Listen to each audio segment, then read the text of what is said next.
খবর 24 সাথে আপনাকে স্বাগত। নতুন নতুন খবর জানার জন্য আমাদের চ্যানেলে চোখ রাখুন। 24 সাথে আপনাদের স্বাগত। হ্যাঁ, একটা অবিশ্বাস্য খবর। হরিয়ানার এক 80 বছরের বৃদ্ধ দর্শন সিং ব্রাডকে মৃত বলে ঘোষণা করেন চিকিৎসকরা।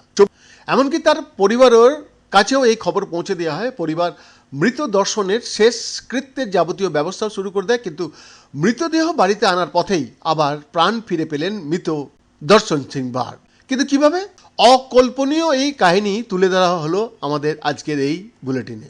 চিকিৎসকরা মৃত ঘোষণা করার পর হাসপাতালের নিয়মনীতি মেনেই দর্শন সিং ব্রাডের দেহ পাতিয়ালা থেকে কার্নালের কাছে তার বাড়িতে নিয়ে যাওয়া হচ্ছিল। মৃত্যুর খবর পেয়ে বাড়িতে আত্মীয়রা আসতেও শুরু করে দেন দর্শন সিংকে শেষবার দেখার জন্যে।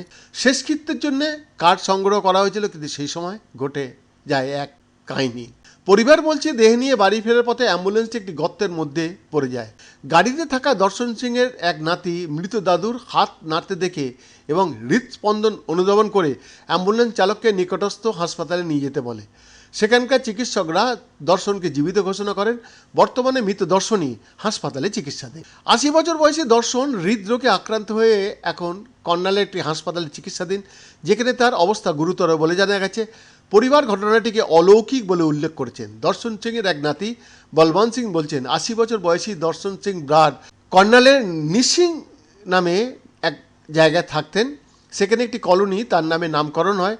বার কয়েকদিন ধরে সুস্থ ছিল না এবং বলবন্ত সিংয়ের ভাই তাকে চিকিৎসার জন্য পাতিয়ালার তার বাড়ির কাছে একটি হাসপাতালে নিয়ে যান।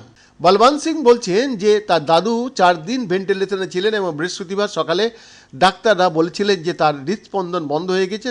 তাকে ভেন্টিলেশন থেকে নামিয়ে মৃত ঘোষণা করা হয়। বলবানের কথায়, পাতিয়ালায় আমার ভাই বৃহস্পতিবার সকাল 9টার দিকে আমাদের দাদা বা দাদুর মৃত্যুর খবর জানায় এবং তিনি তাকে শেষকৃত্যের জন্য একটি অ্যাম্বুলেন্স করে নিসিং প্রায় 100 কিলোমিটার দূরে নিয়ে যাচ্ছিলেন। উনি বলছেন, আমরা আমাদের আত্মীয়দের এবং অন্যান্য স্থানীয় বাসিন্দাদের দাদুর মৃত্যুর খবর দিয়েছিলাম। একটি তাঁবু স্থাপন করা হয়েছিল এবং শোকাতের জন্য খাবারেরও ব্যবস্থা করা হয়েছিল। আমরা দাহ করার জন্য কাঠও সংগ্রহ করি। একই সঙ্গে তার সংযোজন, যখন অ্যাম্বুলেন্সটি হরিয়ানার কাইথালের ধান্ত গ্রামের কাছে ছিল, তখন এটি একটি গর্তের মধ্যে পড়ে যায় এবং আমার ভাই লক্ষ্য করেন যে দাদু তার হাত সরিয়েছেন। বিস্মিত হয়ে তিনি হৃদস্পন্দন পরীক্ষা করেন এবং কাছের একটি হাসপাতালে নিয়ে যান। বৈদ্যনাথ দাসের রিপোর্ট।